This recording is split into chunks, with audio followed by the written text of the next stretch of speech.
This is an October Glory that we're growing here at Highland Hill Farm. We planted this bad boy in the springtime and they did fantastic. We got them in right at the right time. Sometimes you got lucky, and we got lucky this year. Put them in. They were probably 3/8 of an inch caliber. We probably went up to there, and they really filled out real nice, thick and full. We have our irrigation going on through, so if we want to turn on the irrigation, we get water onto them.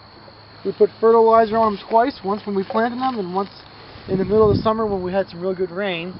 And we had a good shoot in the early spring come out, and I guess if you can see, and that's basically from here, from there, our prune mark, to there. That was in the spring, and then from here to there is a new flush that they made on.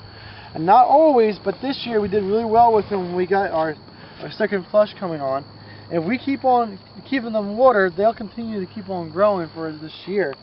And we might get this up to a good 7/8 inch trunk caliber on the tree for this year, and we'll be doing really well.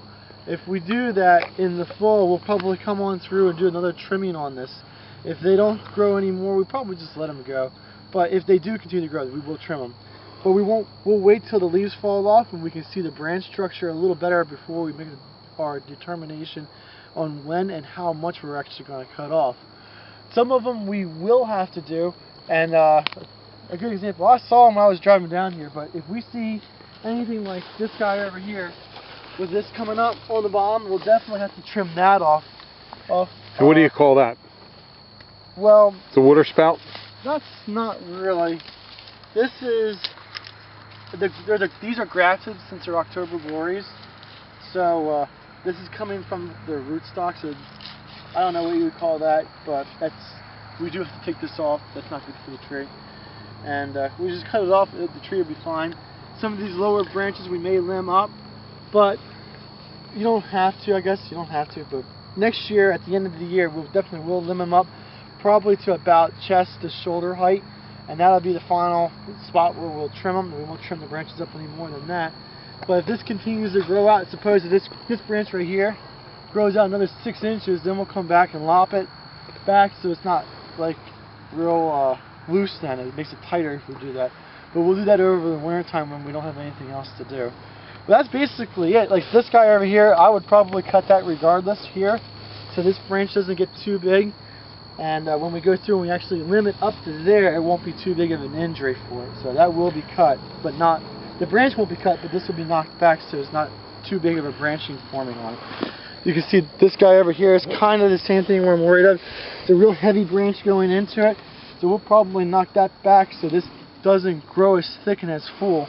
And then when we do actually take it off, it won't be a big injury. It'll heal over or grow over, compartmentalize, or whatever you want to call it, without a problem. It won't be a mark on it. But I would think this is doing very well.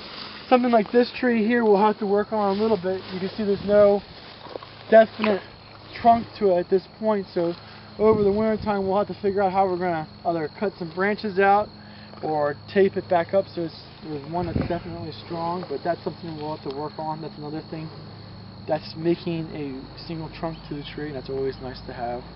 Other than that, they look like a really nice How about this tree behind you? What are you going to do with that? Well, that one looks like one of the tapes broke off of it. That probably from a windstorm. We had some windstorms come through here with no rain. So that'll get taped back up? Yeah, that'll be taped back up. That's something we have to do. There's one of them over there that the stake broke off. We'll have to put another stake in. So. All right, well, thank you very much, Mike. And this is Mike's red maple field here on Ferry Road at Highland Hill Farm. And you can reach Michael at 267-446-2376. And he'll answer any questions you have. Or the best of my ability. All right, thank you very much, Mike. Thank you.